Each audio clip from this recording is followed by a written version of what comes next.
Morning, Chris, Darren. How are you?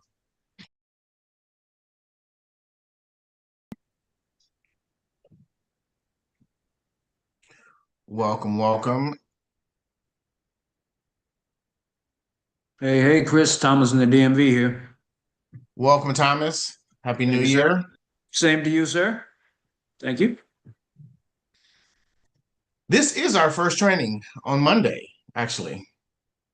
It's a good one. We're not going to be training, we're going to be learning a lot of updates happening. So it's awesome. Got a lot of information over the weekend. I don't know if any of you tapped in. Yesterday, we had the amazing Donnie Pips. And then Saturday, we had a master class on financial literacy with Mr. Bean. So the weekend was filled with excitement. If you tried to just have a relaxing weekend, it wasn't possible.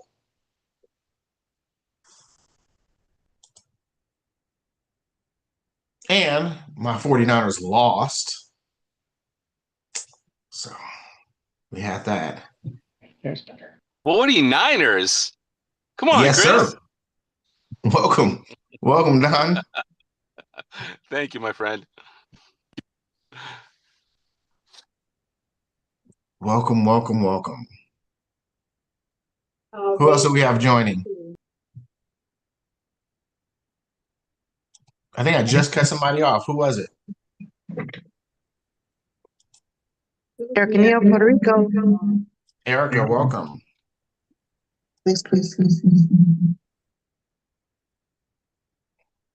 Yes, Latoya, jam-packed weekend. Sports, finances, Forex, you name it. It was playing. What's Saturday? What's Leslie Johnson, South Carolina. Leslie, I think that was Leslie. Welcome. Victor Bushfried in the DMV. Welcome, Victor. How you doing, Chris? I'm doing fabulous. Sabrina and Eddie, Houston, Texas. Sabrina, welcome. It's amazing how I know people's voices now. So as soon as you jump on, I know who you are. We know yours too, Chris. Gabby, Orlando, Florida. Welcome, Gabby. Leroy from St. Louis, Chris. Welcome, Leroy. This is Jim from the ATL. Welcome, Jim. We'll be getting started here in a couple minutes. Happy New Year to from all. Montreal, Canada. Welcome from Canada.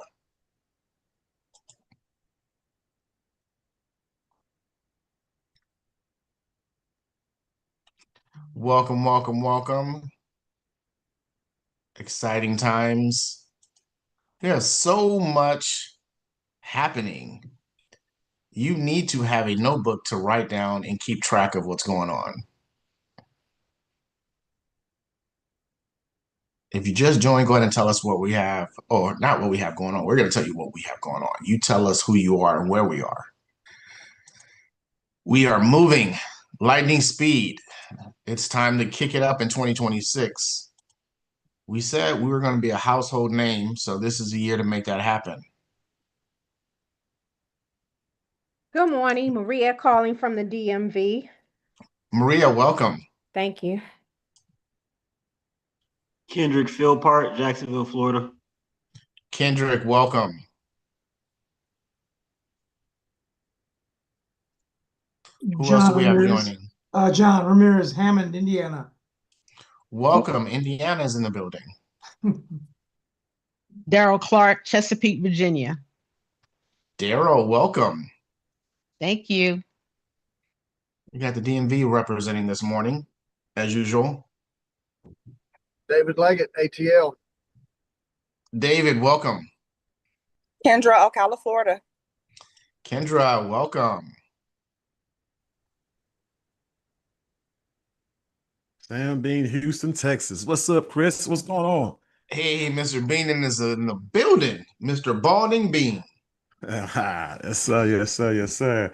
So, man, I appreciate you holding it down, Chris. Thank you very much for hosting the call today. And I will hand it back over to you, the Bald-Headed Brothers. There you go. The man with the same barbers. That's what I'm talking about. All right, guys. Well, we're definitely going to go ahead and get this show on the road. And I appreciate Mr. McHenry for doing his thing and being the servant leader that he is. And definitely want to make sure that we put you guys in a position where you can go ahead and find a place to store all that, put all that excitement and energy you got towards Zeta. And this has been a long-awaited conversation. And guys, we and truly want to make sure. Also, Chris, if you see Mr.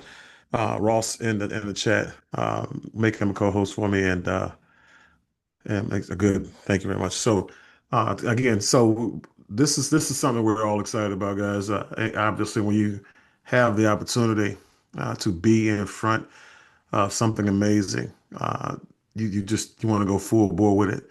And I know we got a chance to start making some things happen. Got a lot of sales going on with Zeta. People with coins excited about hearing about what's going on with the coins and everything else in between. But people from not just the U.S. but people in Mexico, people in Africa, people in different places around the world right now are excited to hear about the updates from Zeta. And so what I wanted to do is I want to make sure we have our special guest here today, and that would be the founder and creator of the Zeta movement, none other than Mr. Kevin Ross. Mr. Ross, are you with us? Yes. Hi, everyone. Awesome. Awesome. All right. Let's see here. Make sure we can get these screens where we want them. Okay, good deal. Well, I appreciate you again, Mr. Ross, for setting the time for us to have this conversation and for you to give everybody the information they've been waiting on.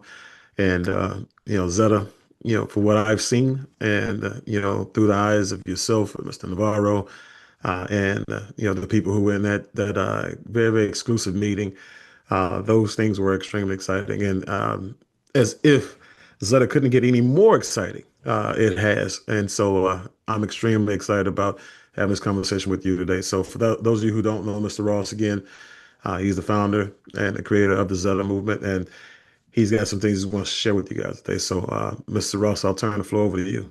Great. Yeah, and first off, I really appreciate the patience everyone has had while we've kind of retooled the offering. It's this is something that it's really important to us we get right. And specifically with my background in technology, tokenomics is something that because I had no expertise in it, I know a lot of projects that will kind of just guess at that, and it's not something that I'm comfortable doing. And so we hired really, really good firms, some ex BlackRock folks, for those of you that know BlackRock, and an economist and professor, and really took our time to model things out. And really what I wanted to make sure of was that the tokenomic structure matched our offering, and that we really understood how the token was going to behave based off of market dynamics. And so we did just a god-awful amount of modeling and simulations, and really came up with something that I think is so exciting, and it's really novel. And I think particularly the thing that was most important to me is really the acceptance we want to get from the institutional community, and those that are expert in blockchain and tokenomics. We wanted to make sure that we didn't put something forward that wouldn't hold to that type of scrutiny. And I feel like we've done a really good job. It's taken me a lot longer, and a couple $100,000 later, but we're really excited about it. And so I'm going to walk you through now. Can you all see my screen? Yes, we can. Okay, perfect. So I'll just walk through real quick at a high level, and then maybe at the end we can open it up to answers and to questions. And some of this will be a little bit of a repeat for you because it's still essentially the same thing, but we're now incorporating a lot of the learnings that we had from our soft launch, both from consumer feedback and just overall, what business model we think is right to scale with. So look, the main thing that I've always been focused on is this platform shift that's happening right now. And it's not exclusive to us, right? It's kind of the world knows that there's a platform shift happening. People call it different things. Some folks call it Web3 in the blockchain community. In the tech community, they're focusing more on 6G and AI. But really, these technologies, blockchain, 6G, AI, are literally going to change everything, and it's going to happen a lot quicker than people understand. And there's a choice that I guess humanity has, and one that technology is making available to them. Is, do we want to continue to live in a world where all of this power is concentrated in the hands of a few small companies? And you know the names, right? It's NVIDIA, Google, Microsoft, Facebook. And if you understand the implications of that, it's a very scary thing. And the whole goal of XETA is to take advantage of this opportunity that we have and really give power back to the people. And I know that sounds so cliche, but that's fundamentally what we're trying to do. We want to give people control over their data. We want to give people ownership in the actual platform that we believe is going to power the next generation of internet. And really give folks a voice in kind of how the world kind of shapes up with tech, which I don't feel they have right now. I think that's all kind of dictated by the big telecom companies and the big cloud data companies like Google. So really, in a nutshell, it's a decentralized infrastructure that provides telecom services, AI, compute services, and cloud infrastructure. But fundamentally, what's different is that it's going to be owned by the people, not by the big corporation. And the technology, the fundamental technology that underpins everything we're doing is the tech that I've been working on for, I don't know, 20 years now, and I've got 30 patents in it, and started a number of successful startups using similar technology. But it's a wireless technology that is basically as fast as fiber, but costs a fraction of the cost to deploy. Even that number, less than $50, is conservative. The networks we're building right now in Tijuana and Baltimore will be well under that cost per home passed. And so it's dramatically lower than fiber. It's way faster to deploy because we're not digging up streets and running wires and conduit and on telephone poles. We don't have to get permits, which is just an incredibly time-intensive process. But with those cost advantages and the time to deploy advantages, we still can achieve multi-terabit. A terabit is 1,000 gigabits. So we can still achieve thousands of gigabits of market level capacity and multi-gigabit peak user speeds.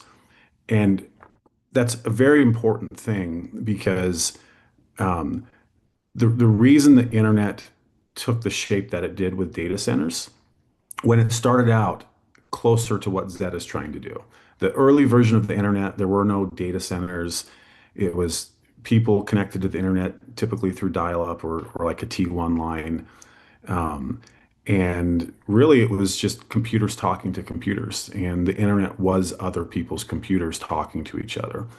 Now, what caused that to shift is a lack of bandwidth at the edge. What I mean by that is bandwidth is the pipe, the connection that you have to your home or your business.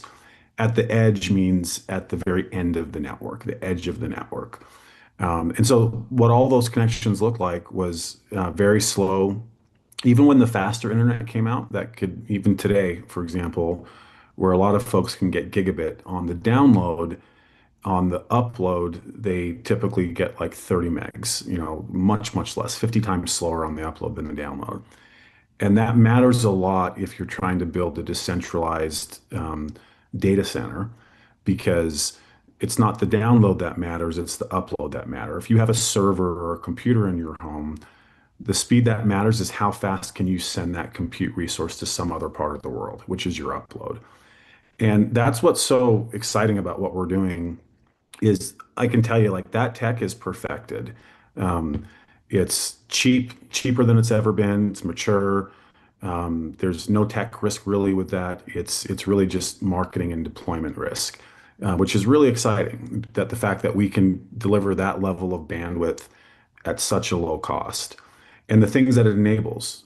Then all of a sudden, when we start to put servers and compute inside of our network elements, you can pool those resources together, and without having to spend $1 billion on a building and raise everyone's electricity bills because of the power that's being consumed and use more water than a city, we can build an equivalent infrastructure that can do everything that AWS can do. Or, I mean, that's a broad statement. I shouldn't say everything that AWS can do, but all of the applications that people care about, like running social media platforms, for example, hosting websites, all the cloud compute services, will be able to offer those services in addition to what I think is really going to disrupt things is the inference, which is people asking questions from large language models. Those type of services will also be able to be run on this platform. And so the way it's going to take shape is that we're selling miners. Many of you on the call probably have already bought a miner. And there's for now, we're just going to focus on the edge miner. The company is going to cover the cost of the actual infrastructure sites, which are less prevalent. But we'll at some point offer like a repeater site as a miner that people can buy and a fiber site with higher level rewards, to match the price. But essentially, our network is built up of these blockchain miners. But what's different about these versus like a Bitcoin miner or just a regular GPU type mining blockchain is our boxes have real world utility in that they provide both 6G coverage and compute.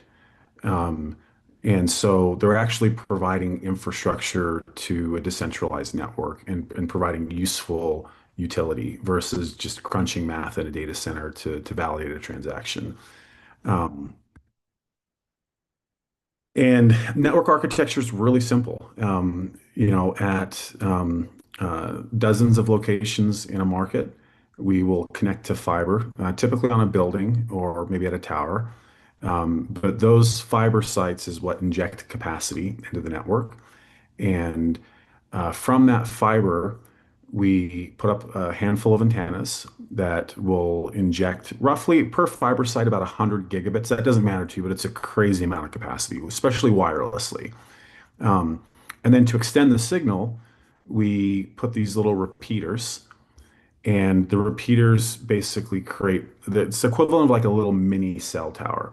And I was describing this to Sam. This isn't a normal mobile network in the sense that if you compare our network to a network like Verizon or T-Mobile, some of the ones that you're familiar with, they'll maybe have, I don't know, we have roughly 200 to 300 times more sites than they do.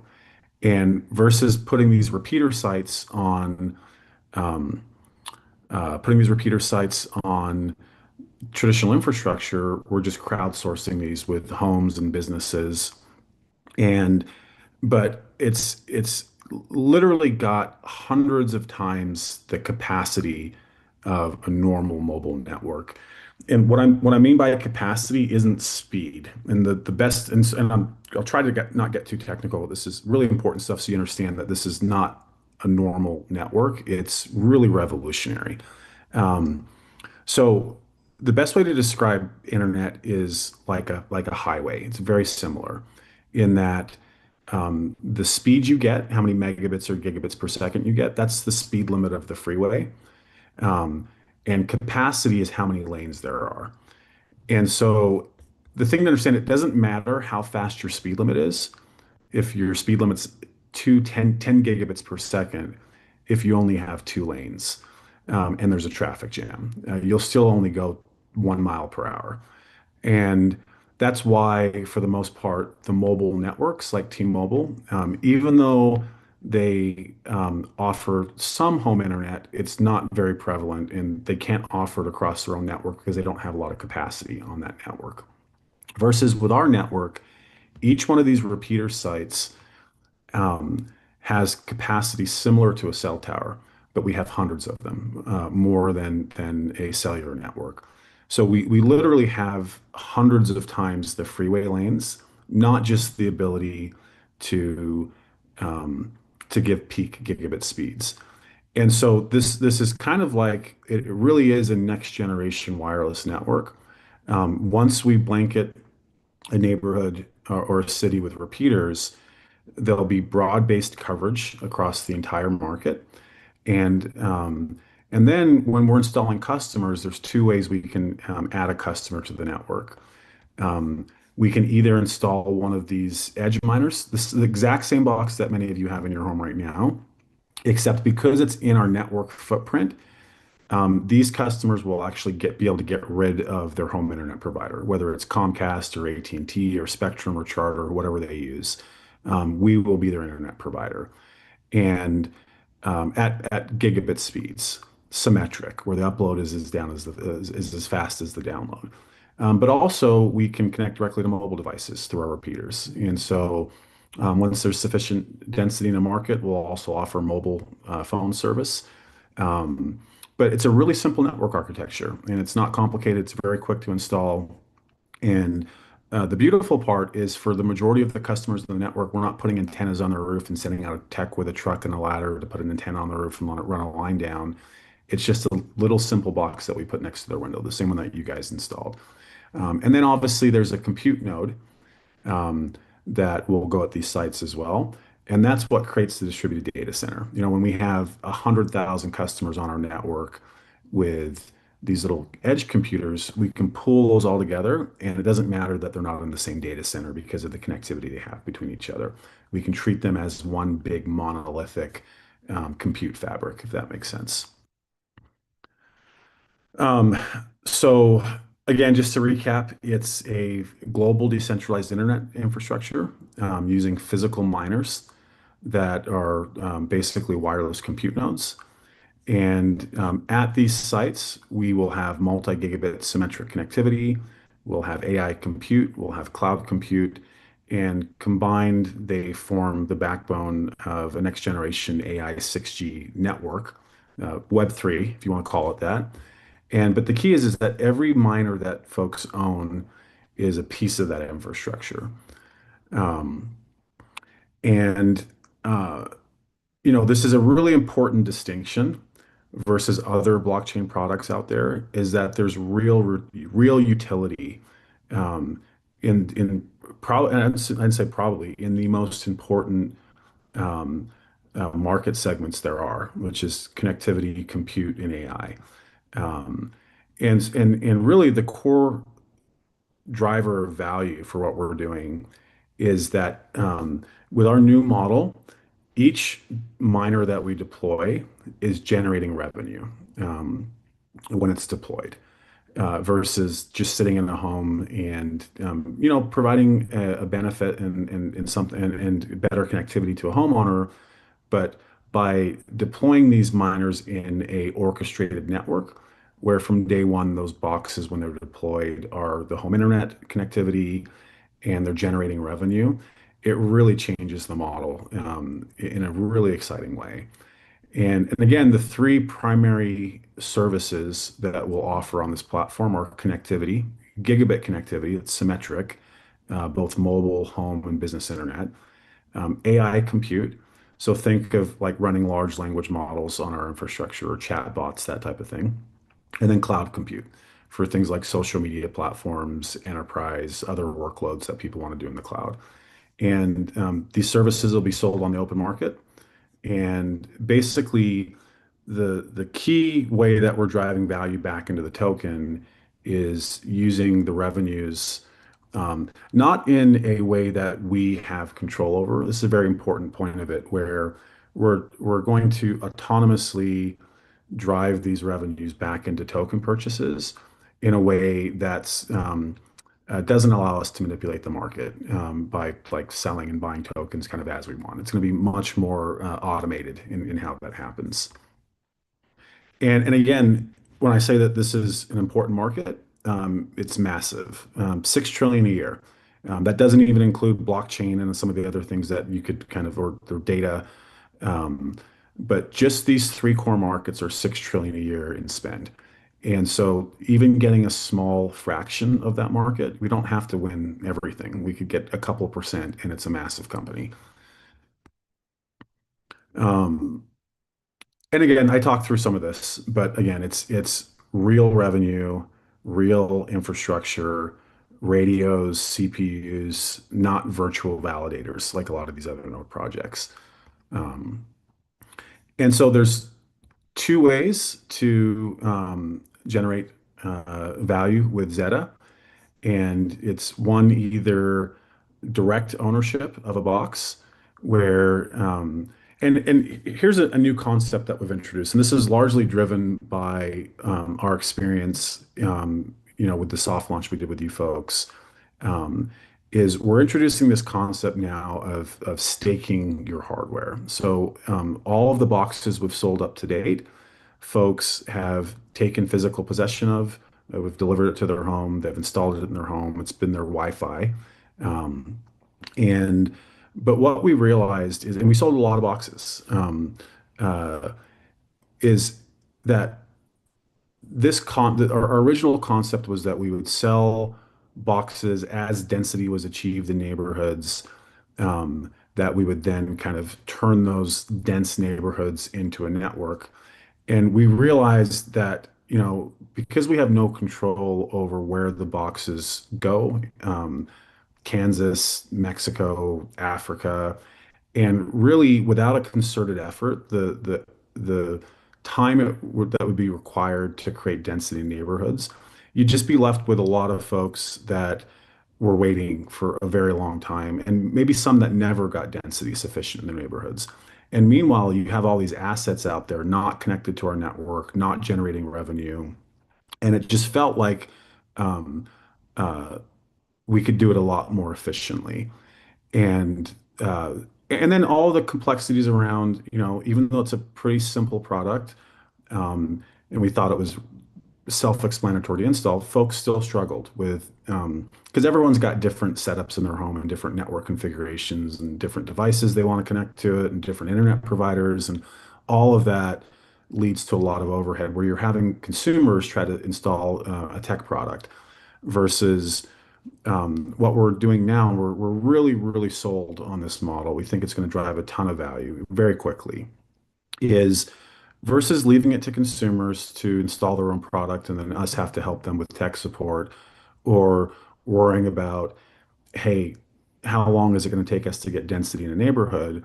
We decided to allow people to stake their miners. So instead of taking possession of, they still own them, still their box, but they will stake their miner with XETA.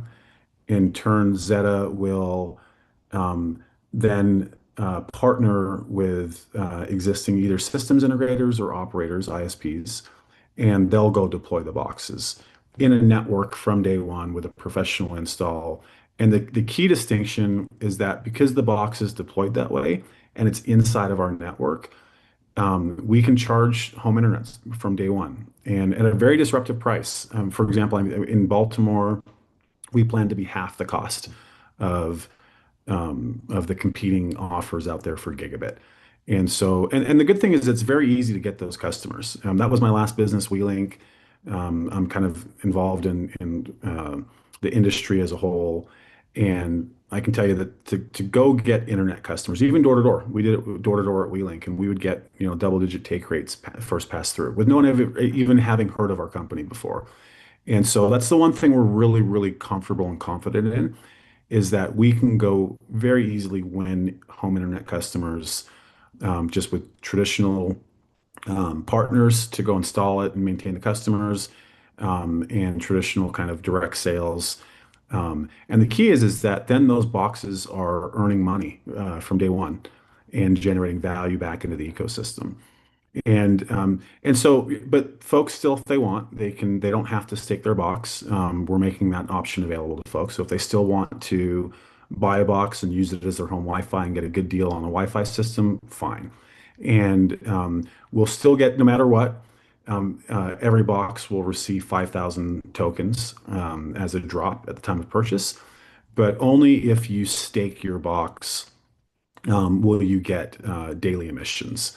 And the one thing I should note, and this is kind of a special thank you that we're going to do for the folks that have already purchased boxes because this option wasn't available. These will be like the golden miners that even though they're not staked, you guys will still get treated as though those boxes are staked. And when you understand the token emissions, you guys will be very, very happy that you were the first to start getting daily token emissions because it's a decaying math formula where the token emissions per box are, to say substantially is an understatement, they are the highest they'll ever be at the beginning. And so you guys are kind of really well positioned to start earning staking rewards, even though your boxes aren't staked. And we just thought that it wasn't fair to kind of say, hey guys, and just us dealing with the logistics of, hey, everyone that's bought a box, unplug it, figure out your Wi-Fi, send it in to us. It just seemed like a big mess. And so we said, hey, look, let's just treat these people since they were early adopters and kind of, and then you'll see the token drop we're giving now versus what we gave in the beginning also substantially higher. So this is a way of us saying kind of thank you. So I walked through this already, but you only get rewards if you stake your miner, and because that way, then that box is generating revenue for us and driving value back into the ecosystem. Won't go over that. That's kind of super complicated. But let me talk about another change that we've made that's really impactful. So. We did just a god awful amount of simulations, and I won't go through the complexity of it. Literally, we spent a lot of money with groups like Qualtrics and SurveyMonkey, and we did a lot of survey data to really understand the behavior and the opinions of the right target audience for different questions, right? So we targeted folks who were investors and had invested in mining projects before and got their kind of input, but also just regular consumers. So across the board, we got all the input from the various types of agents or people, the actors in our ecosystem. And one thing that was pretty universal that we found was that the sales channels almost universally did not like the idea of being paid in tokens. Just because they're like, hey, if we want tokens, we'll buy them. And they didn't want their compensation tied to something that was seen as speculative. That was one really strong feedback we got. Also, when we modeled it, we took all this data and we put it into, we didn't want to guess at how we thought the token would behave. And so we put these things, it's called an agent, but it's a piece of code that behaves, that you program it to behave like an individual acting in your ecosystem. Both, what are the reps going to do if we give them tokens, the node owners, how are the tokens likely to circulate, what are the values of driver?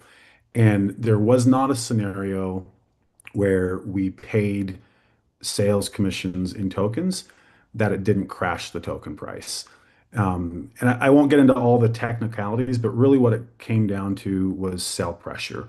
If you have more people wanting to sell the tokens than buy the tokens, it has a really detrimental, and you have to balance that very carefully. Where is your sell pressure coming from? Where is your buy pressure coming? Things that I didn't understand prior going into this, being a tech radio guy. But because really, when you think about sales, really those folks are needing that money for whatever their expenses are. And so what we've done is versus paying in tokens, we've basically matched all of the traditional kind of node sale offerings out there where there's an incredibly high cash commission upfront. And then much more than typical industry averages for like a sales commission. So we went overweight on the cash commission to the point that even the sales channel makes more than double what the company makes every time a box is sold. So we've really compressed our margins. We've given the value, majority of the value to the sales channel. And then if folks really believe in the project and they want tokens, they can either use some of the cash that they earn to buy miners, and then they'll get the token emissions that way, or they can just go out in the market and buy tokens. But what that does is it creates another center of buying pressure for our token. And that's what everyone wants. Everyone wants because for the whole ecosystem to do well, the token has to be stable, and it has to, we want more buy pressure than sell pressure. I'm trying to think of anything else meaningful. What I will say is we're basically done. We've been done for, I don't know, a few weeks. It's just, but then the devil's in the details, right? All the lawyers reviewing the language and making sure everything's fine, all the disclaimers, all of that kind of stuff. But we expect this week to update the website to reflect the new offering, to officially publish our tokenomics. The good thing with the tokenomics is it's the model's done, and we really like where it landed. And so there's no more work that needs to be done. We're just kind of packaging it up and printing the website and putting all the material on, all those type of last minute things. But no, I think we're really excited for the relaunch. We really have a high level of confidence in the model, and it's not just us guessing. We've done a lot of work to really make sure that we got this right. So, but let me pause there, and then maybe I can open it up for a handful of questions. All right, guys. And if you can, go ahead and put your questions in the chat, but put question before you actually type your question in, and we'll go in and we'll call on you guys. Let's see here. Yeah, so those of you who already have boxes already, guys, who came in that window, just go ahead and answer that question because I've seen it about 4 times already. Yeah, you're grandfathered in with if I'm not mistaken, right, Kevin, with the 50,000 tokens. That's right. So there's 2 things that we did special for you. One, you got 50,000 tokens versus the 5,000, so it's a dramatic amount more. And then 2, anyone else going forward, once we update our website, if they want to earn token emissions, they actually have to stake their box. They can't take possession of it. They have to they still can, they just won't earn daily emissions. Going forward, if you want to earn emissions, you have to stake your box and let it be deployed in a network. With the caveat that those who have already purchased boxes, we will treat all of those boxes as staked miners, even though they're in your homes. Now, Kevin, this is another question just based on what you just said. If a person bought a box for staking and then a box for themselves in their homes, would that make sense? Yeah, absolutely. Yeah, I mean, look, at the end of the day, anyone that wants really good Wi-Fi in their home, and look, here's the thing to kind of maybe address too, because this is something that we underestimated. The hardware is literally everything we said it was. It is the best Wi-Fi kind of available. But for someone to take advantage of that, it's like putting a Ferrari engine in a Corolla, or actually the opposite. It's like putting a Corolla Toyota engine in a Ferrari, meaning that to really, like at my home, I have a 2 gigabit internet connection. So the connection feeding my Wi-Fi is really fast. And then I have a brand new iPhone 17 that has Wi-Fi 7.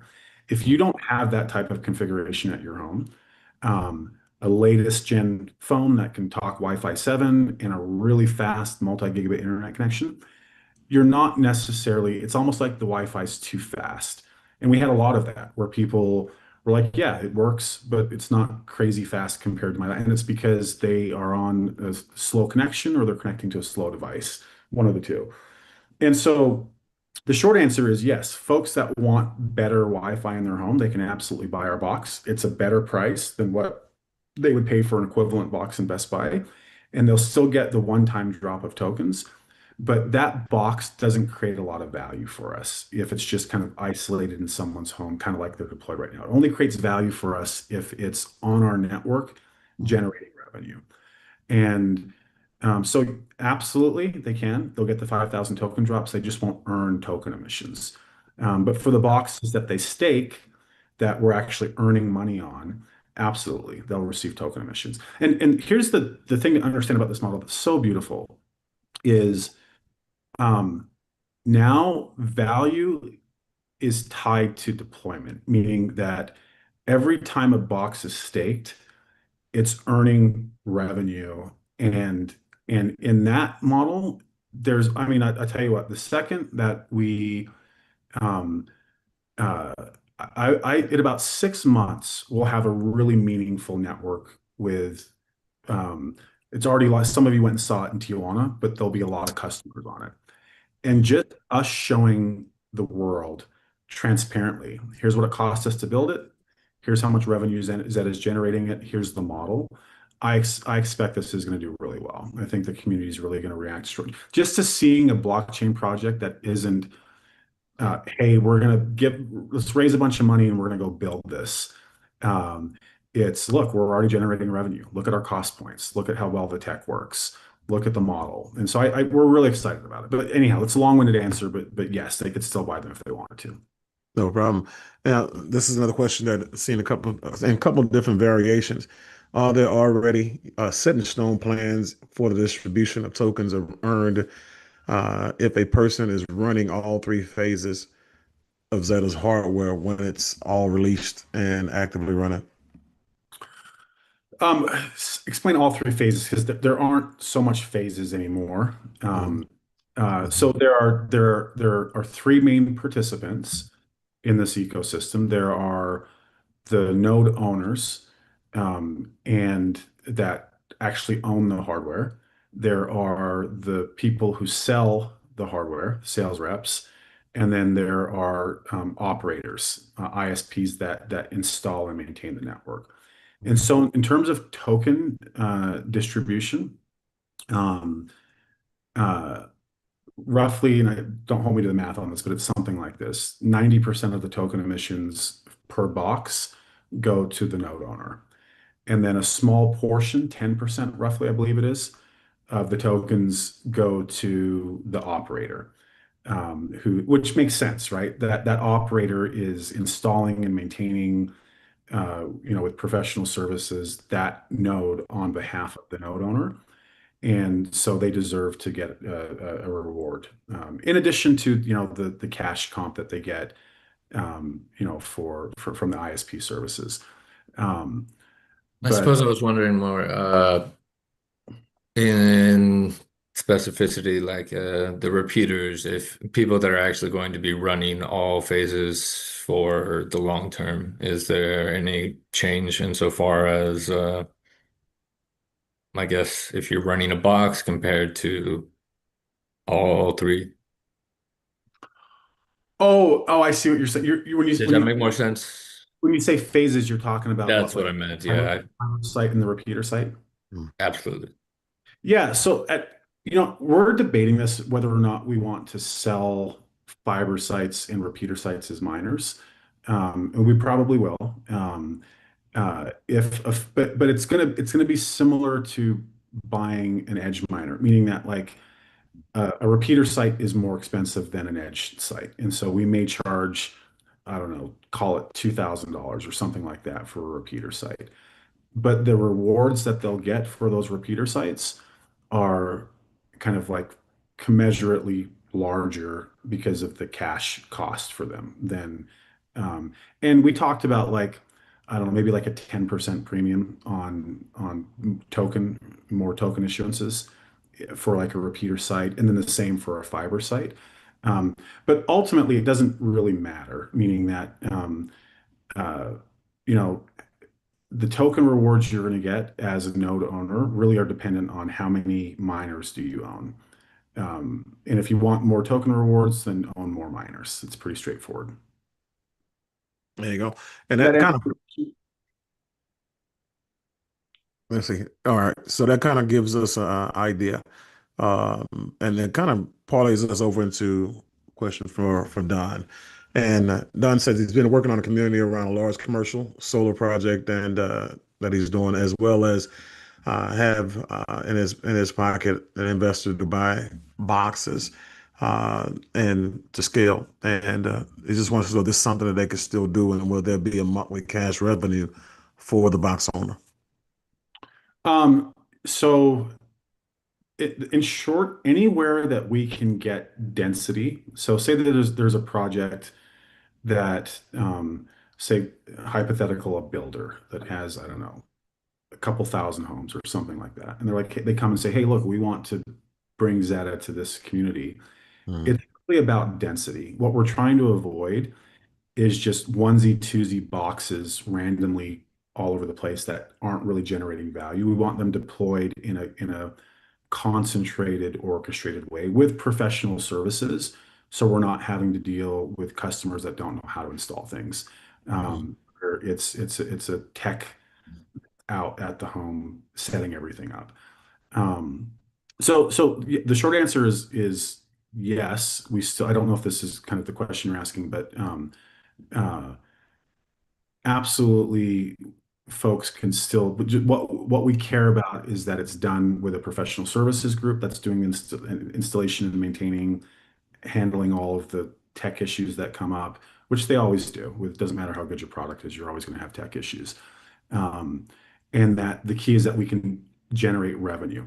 To your question on the cash comp, the cash comp is really focused primarily for the operator. So, for example, the way we've structured it is because it's got to be attractive to an operator, meaning that we're essentially going to an existing ISP and saying, hey, forever, you're going to pay us, call it $10 a month per subscriber to lease our hardware. The benefit is that you don't have to buy the equipment, which is the single biggest cost of capital to deploy these networks. And so it's like, hey, we're going to give you this equipment for free, which is going to allow you to grow your business a lot bigger because you don't have to go raise a bunch of capital now to pay for new customers. We're only going to charge a small monthly lease fee for the boxes. And then you'll be able to make revenue from, say, you're charging, I don't know, $40 a month for a gigabit service. You're going to pay us 10, you'll get to keep 30 for yourself.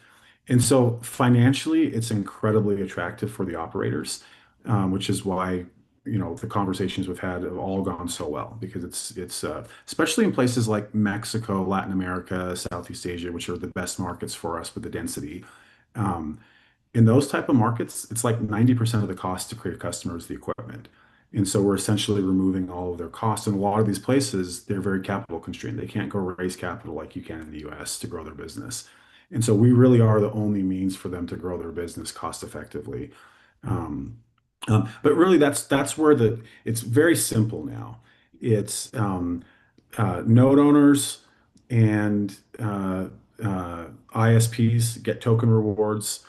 Sales reps get a really high cash comp, and then the operator for maintaining the network gets a small token reward. Gotcha. So now this will be an easy one. So what apartment complexes and like those type of communities apply in that type of scenario you just explained? Yeah, absolutely. So now look, if it's one apartment complex, we want to keep these, and this is to the benefit of everyone.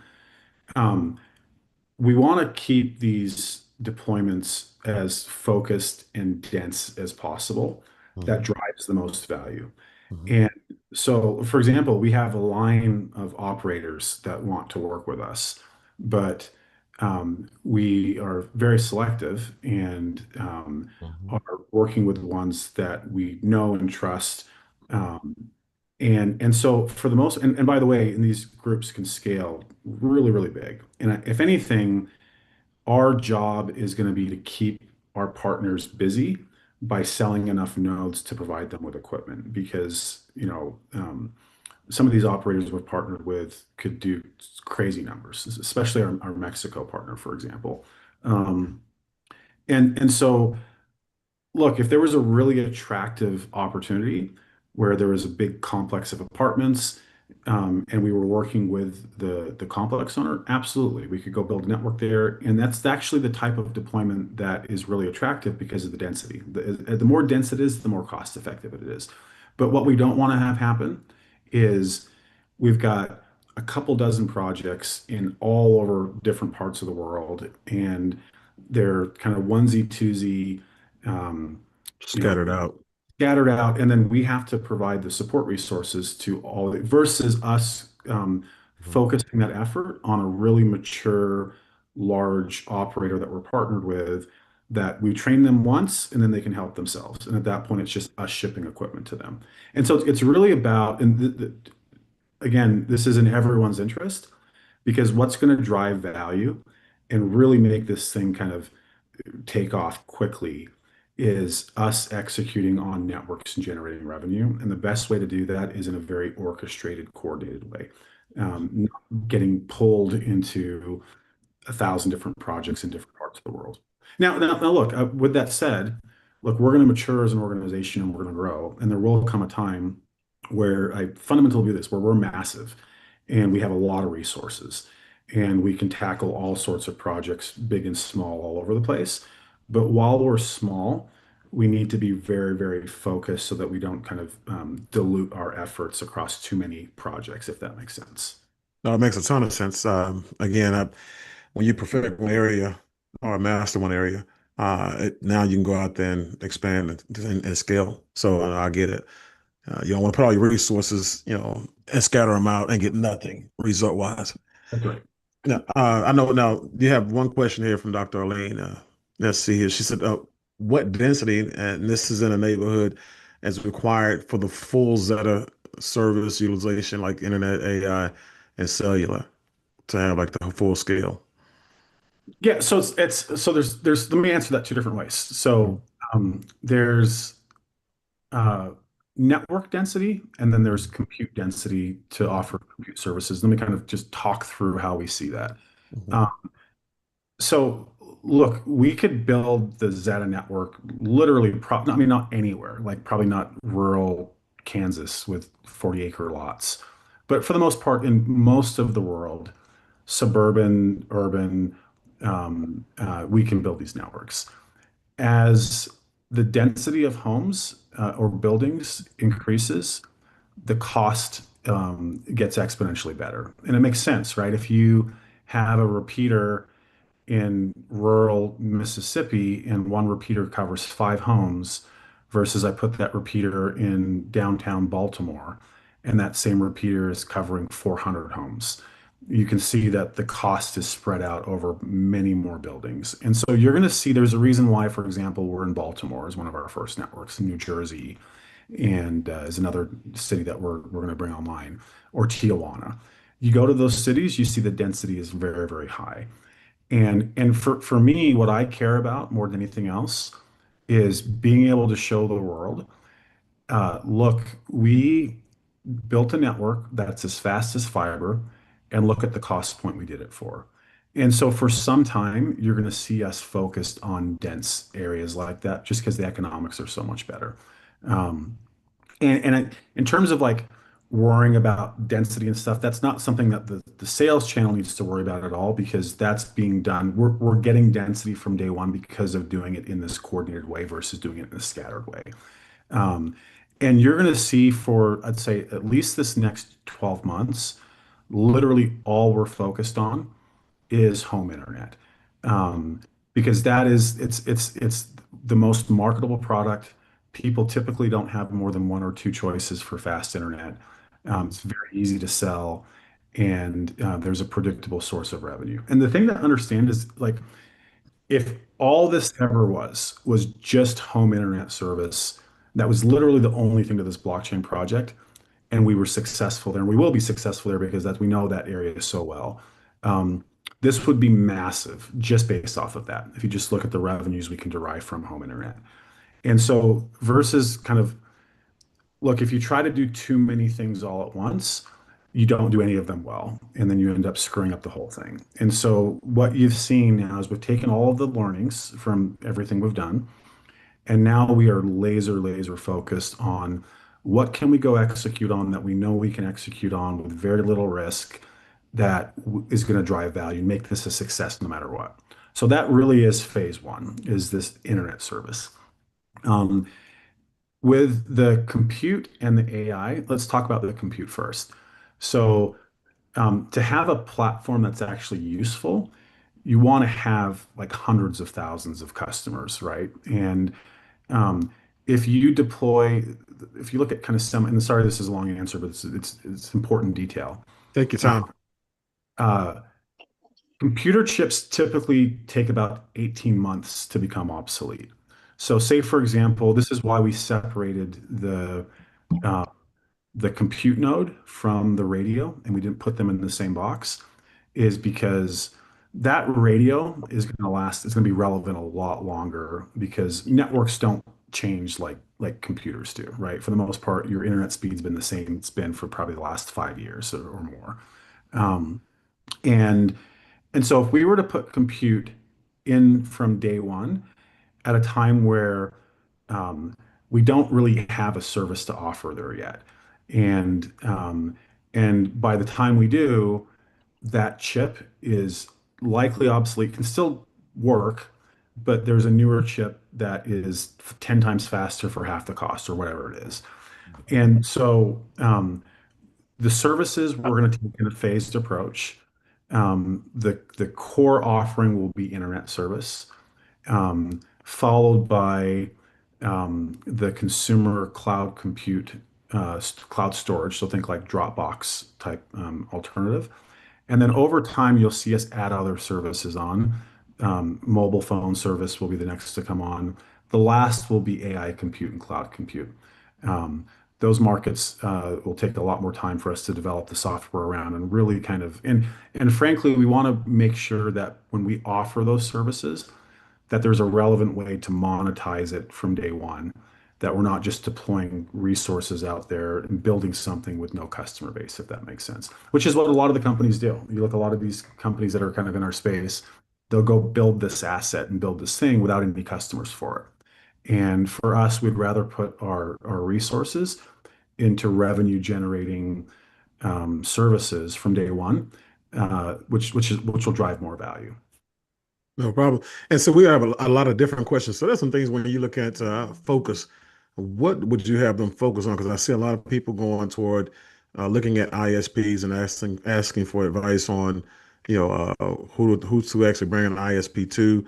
You see a lot of people who are also talking about, as far as like, going door to door, or just dealing with the homeowners. We talked about the homeowners as a target, but what would you say, right now, if you were on this side of the camera and you were actually going out there to make this a household name or do your part, what would you be focusing on? It's really node sales. That's literally all it is node sales, staked node sales. So on the other end of it, like, look, we have relationships with so many ISPs that that's not something we need help with, meaning that we're going to focus our efforts on the places that are the most profitable to drive the most value back into XETA. And we have so many relationships there that there'll never be a shortage of partners there too. And so, and if anything, I'd say it's premature to talk with new ISPs only because we just don't have the bandwidth to engage with them. We can install literally just with one of my partners, I could do hundreds of thousands of customers with them. And so we're kind of set there. It's really, and it's not even going door to door to get the ISP customers. That part is also pretty straightforward and pretty easy. And that just looks like a typical sale with a cash commission attached to it and people going door to door in our network, which will be very specific areas. Really, what's going to drive this whole machine is node sales. And so I think this is a much simpler thing to explain than kind of how we initially packaged it, where it's like, hey, you buy a miner and then that's part of an infrastructure that's going into a 6G network that can do cloud compute, that type of thing. And so it's really us helping your folks understand the narrative very cleanly and clearly. And I think the website and the messaging there will kind of help do that. And then getting people excited about it and getting people to buy and stake notes. That's really the activity that we need. Gotcha. Got a couple of unique questions behind this. Matter of fact, Dr. Arlene, you have your hand up. Thank you, sir. Great information. My question is, since density is driven by the sales force, and you are looking at a systematic approach to density, is there a recommendation for geographic focus or areas of concentration where we are building density? No, and I should be really, really, maybe I wasn't explicit enough on that. That part of it you don't have to worry about at all. Meaning that there's no geographic focus. You sell a node to anyone anywhere in the world, they buy that node, they stake it. Everything beyond that, we do. Meaning that, so you talked about density. We don't have to worry about density if we're building in a place like Baltimore or Tijuana. We, in advance of even getting a single customer, we'll go get fiber, we'll go put the fiber sites up, we'll go find the repeater sites, we'll go put the repeater sites up. We do all that work. We don't worry about that in those scenarios because when it's different, when we're showing up at someone's door and we're not pitching them on a crypto project. We're saying, hey, how's your internet service? Okay, how much do you pay a month for it? Okay, well, would you like to get the same speed or faster for half the price? This is something that I've done so much in my career that we don't worry about that. We're going to get 20, 30% take rate just by default by being in the market and being able to offer them their home internet for cheaper and faster than what they're paying, no matter what. People, and especially the way we're offering it month to month, no contract, cancel anytime you want. We're so confident in our tech that we know people are going to keep it. We did, even with my last company, with worse tech than what I'm deploying today, we'd have like 1% attrition, like super low, and with month to month, no contracts. And so that piece of it, we're not worried about. We'll get the density ourselves with our partners. You guys don't even have to think about that.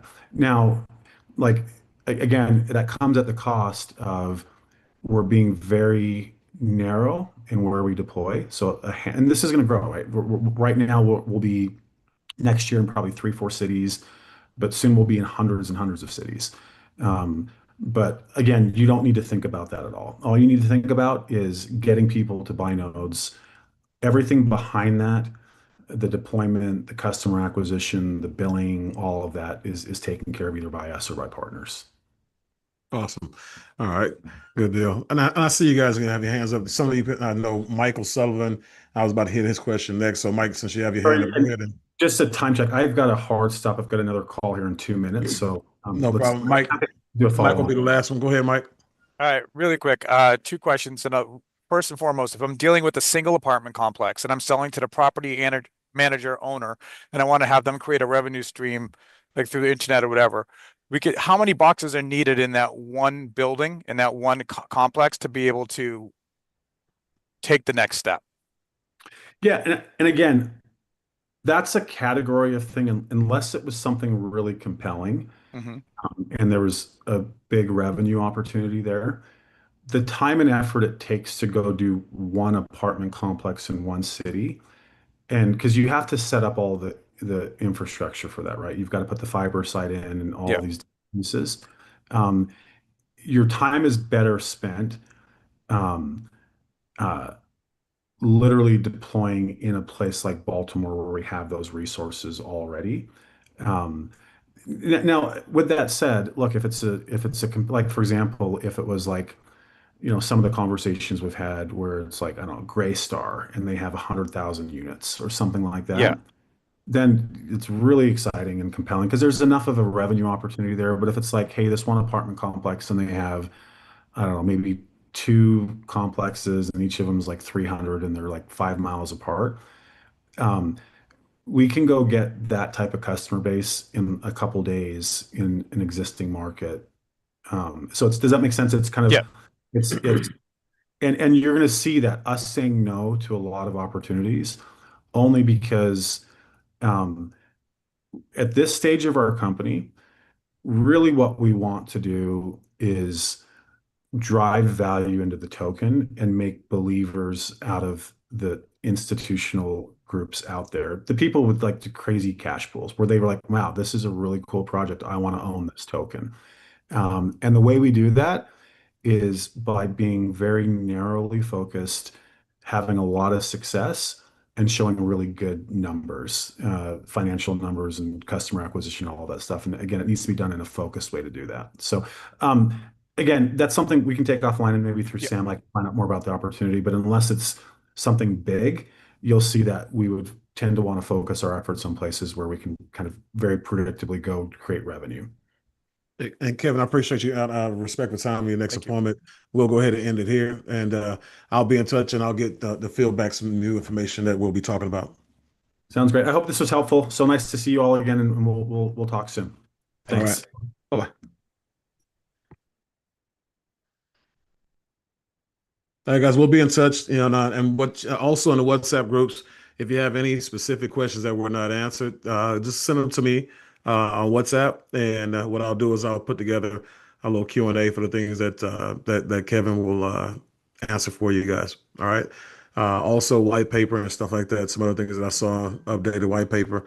We'll be getting questions about those things as well, and making sure the tokenomics questions get answered, all that good stuff. So again, that moment was up, but we're just getting started. So let's make sure you guys do your part. And like I said, if you have questions, send them to me. We'll make sure we get Mr. Ross. Yeah, have a great day. Sam, before you leave, are you going to take the questions that were put in the chat and use those as like a starter? If you can, because I'm getting ready to jump on another meeting myself at 1 o'clock. I'm behind, so I'm not going to be able to do that. That's why I want you guys to go ahead and send them to me in WhatsApp, and so that way you can actually put them in a WhatsApp group or get with Chris and have Chris, or someone kind of. Sam, I think I can get the text questions and compile them. Appreciate it, bro. Thank you very much. All right, guys. You have a good one. Thank you. Thanks, Ms. Bean. Thank you.